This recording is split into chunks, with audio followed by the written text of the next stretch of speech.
Estás escuchando The Bad Show. D'shon El Villano live de Dagr8fm Latino.com. Ya tú sabes lo que es. Estamos aquí, el Bad Guy Show. Ya tú sabes. And today we have a dope guest. What's up, everybody? How y'all doing? We got a dope ass guest tonight. The homie Bandit is in the crib. El Bandit. Thank you. It's not El Bandit. It's the Bandit. The Bandit. The Bandit. I like that name. Dope. How you doing, brother? I'm doing good, man. Feeling righteous, feeling good. You feeling good? Let's just go ahead and speak into the mic a little bit. Make sure you got the. I'm right here. You got it? Can Yep. you do a little just. Mic check, 1 2 1 2. There you go. There you are. All right. It's a pleasure to have you here, man. No, it's a pleasure being here, man. Thank you for inviting me. No doubt, man. You know, you're a great artist. I just happened to you know what I'm saying, get a message from you because the homie Mr. Capri referred you. That's a dude that I got mad love for. I got so much respect for his craft. The dude is one of those dudes that just loves what he does. So he made a big impression on me. Yeah. And of course, when he recommended you, I was like, okay, yeah, you know, I'm gonna take, I'm gonna take his word for it. You know what I mean? And I wasn't disappointed. You got some dope ass music. You're a dope ass artist. You got quite a catalog on you, and you have an awesome and very original history to yourself. So let's start, you know, with the beginning. How is it that you fall in love with music and with hip hop? I'll be honest. I think I fell in love with hip hop when I was like 14 years old. Nice. Really fell in love with it. And it's crazy because people automatically assume, like, from my records, like, oh, you must have been a big Eminem fan. Okay.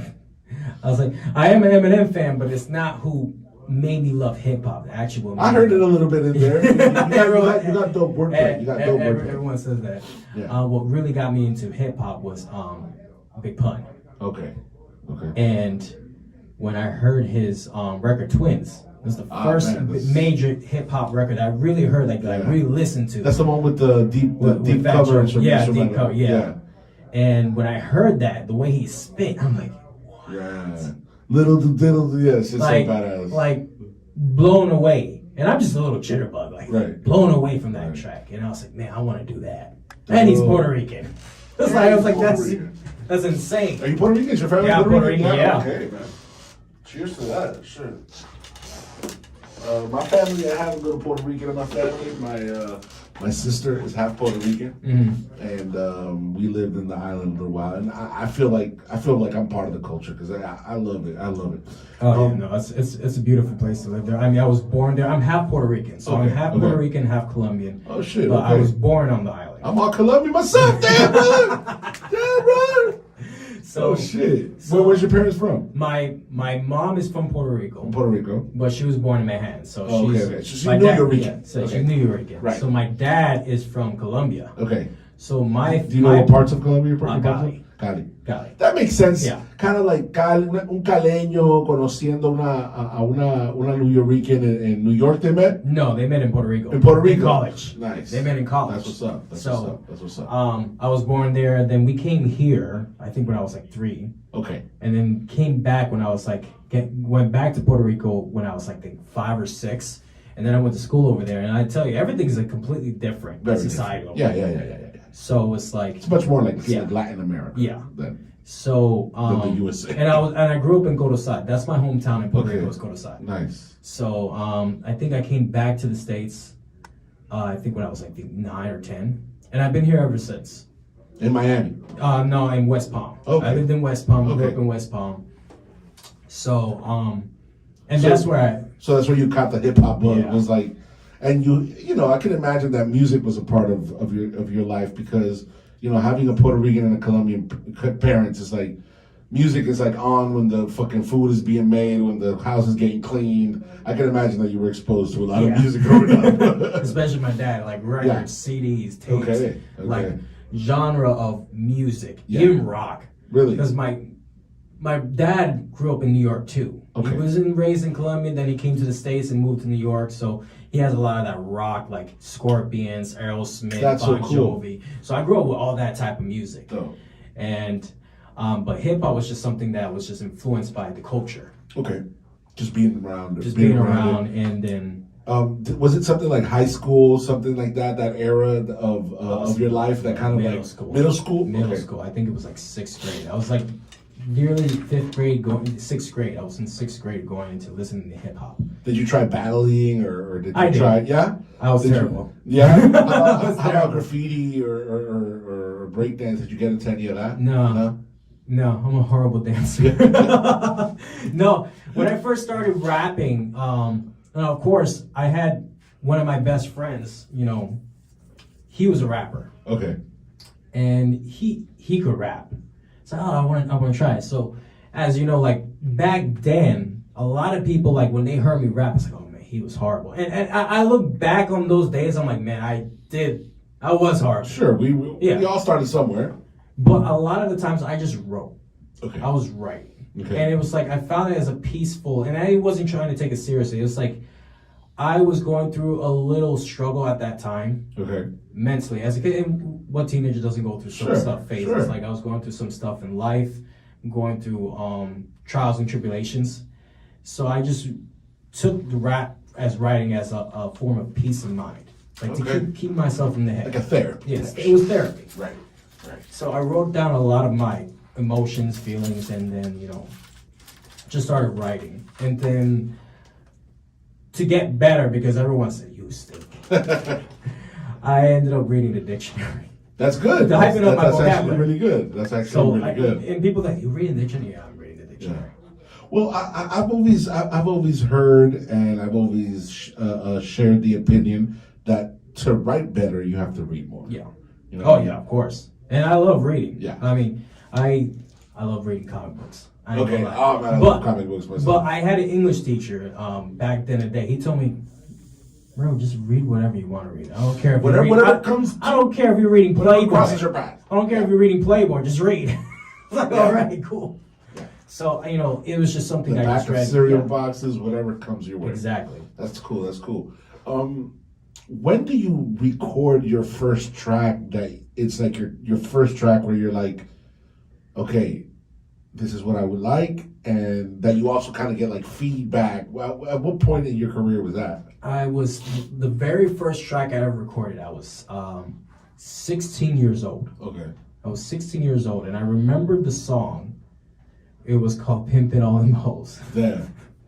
Did you go to a professional studio for that? Or I went to a house studio and this and that. Okay. And when people are hurting, I think a couple months back I found that record. I'm like, wow, man, it sounds completely different back then. Like, wow. Your voice probably has changed a bunch too. It's changed. And then people tell me, oh man, you got to keep doing this. So I think a year later, I was 17 years old, is when I met my producer, my current producer that's recorded my records today. Okay. And has worked on helping me build my album. So Gus? Yes, Gus. I've known him since I was like 17 years old. Shit. And the very first record I ever recorded with him was a 2-minute song called Silent Soldiers. Okay. And I actually, it's on all streaming platforms. So it's just something authentic to me. It's like, it's a good memory. Nice. So the song was 2 minutes long. And no hook, no nothing, just spit? There was a hook. There was a hook, 2 verses. Like, that was it. Yeah. And I think I did that track in 10 minutes. Wow. Because I had practiced it so many times. I went in there, put the beat on, recorded it, and this and that. That's it. I was like, yeah. And then, I shared it. I shared it in high school. It went around school. Yeah. And it ended up blowing up in high school. Oh. Like, it was being awesome. It blew up. Like, that's people so awesome. like jamming to it. Like, even, at the time we were sneaking into clubs. The DJ got a hold of that record and played it. Wow. And then it was like, awesome. and then it's like Silent Soldiers are taking over. Like, you see all these guys just jumping in, like ramping in the middle of the dance floor. Like, they're jumping like it's a Trick Daddy record. I'm like, that's so cool. So that's what really got me. It's like, I want to keep doing this. That's so cool. And then I went to after high school, I was already taking the music seriously. So after graduation, I went to SAE in Miami. Nice. School of Audio. Yeah. So I went there to go study on to learn more about your craft. Learn more about the craft. And I was there for about almost half a year going into it until I became a dad. Oh, really? Congratulations. So then, she's 14 Crazy now. shit. She's gonna be 14 next week. What a blessing. Yeah. What a blessing. She is a blessing. You don't look it, too. You look real young. You don't look I started like young. I started young. very young. So, I was still doing music, and I had my own recording studio. I had some clientele. That's the way I was paying bills. Okay. And life happens. So of course, my ex was pregnant. I had a rap group called, we called ourselves Fully Loaded Click. Okay.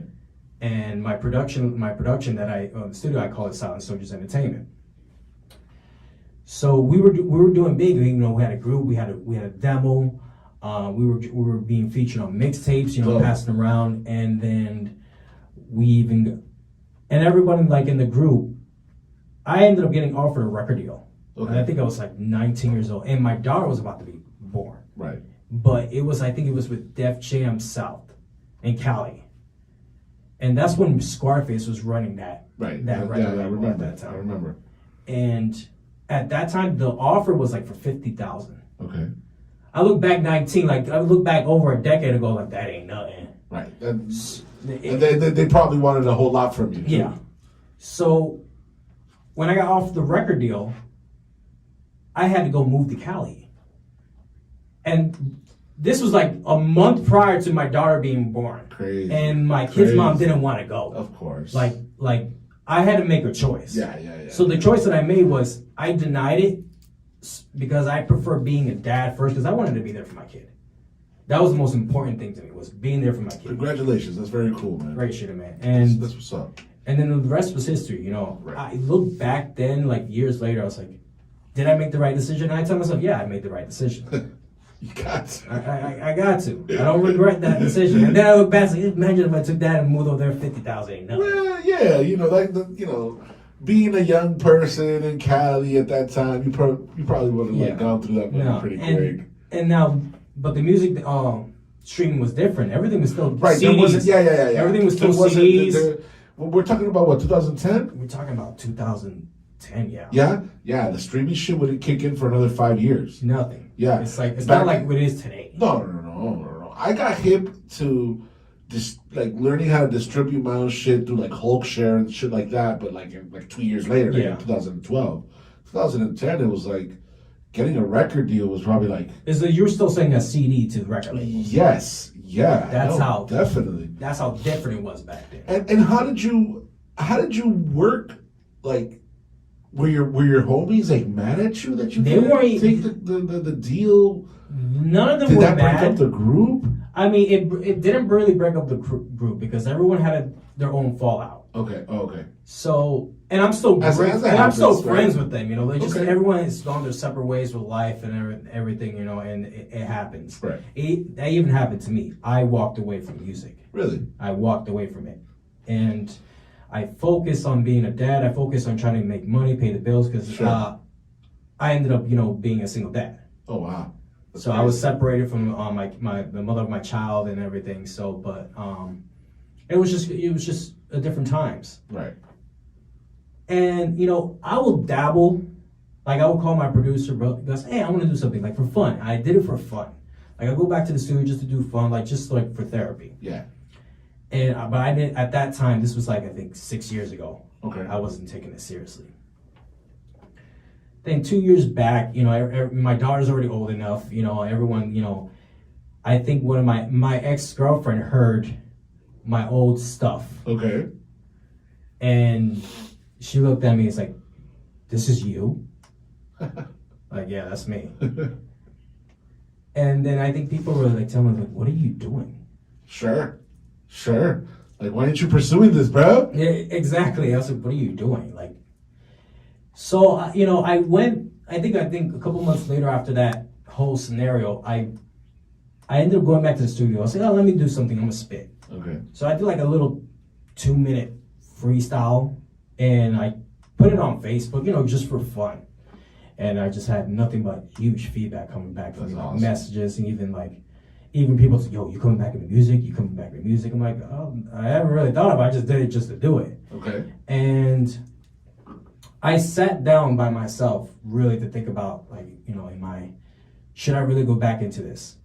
And I sat down, and this was 2 years ago. I sat down with myself, and I was like, and I told myself, if I'm going to come back to do music, I'm not doing no mixtape. Right. I'm not doing no mixtape. You want to do something I want to do. solid. I want to do a solid album. Right. Like, I want to do a solid album. That was my goal, was to make a album. No mixtape, no on the ground, no posting it. Like, no, I want to do an album. Right.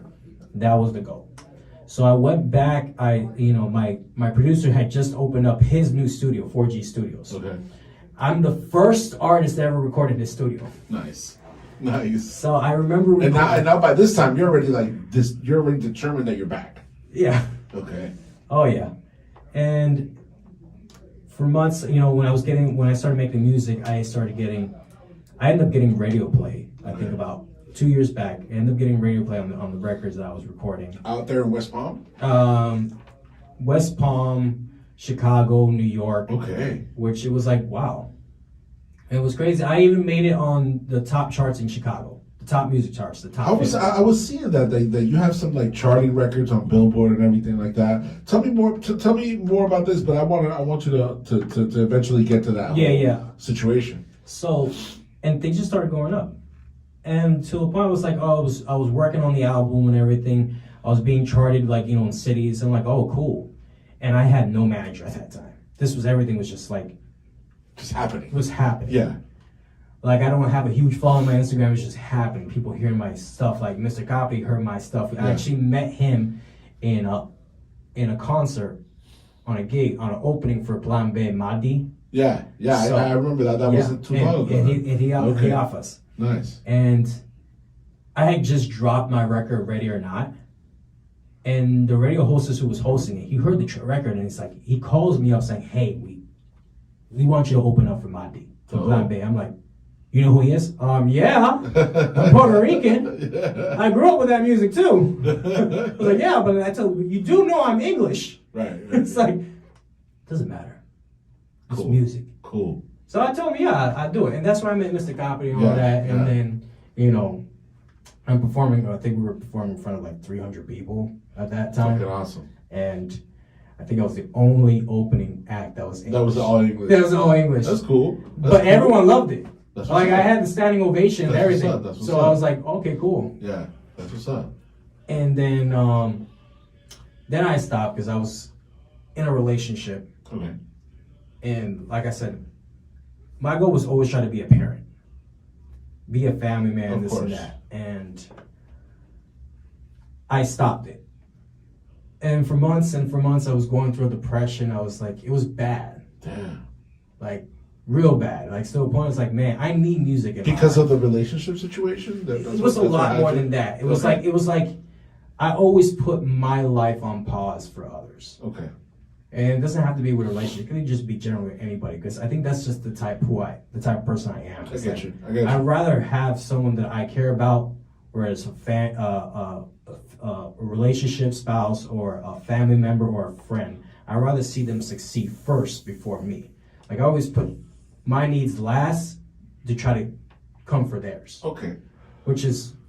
I mean, it's very noble, but it's bad. It's gotta be, you know what I mean? It's gotta get to its point. And then, I ended up, things happened, broke up. I came back to West Palm, and, I was still doing music. Months later, I got the whole email that Ready or Not ended up is going to be nominated for the Billboard charts, Apple Music Billboard charts. Oh, nice. Top 200. I'm like, what? Wow.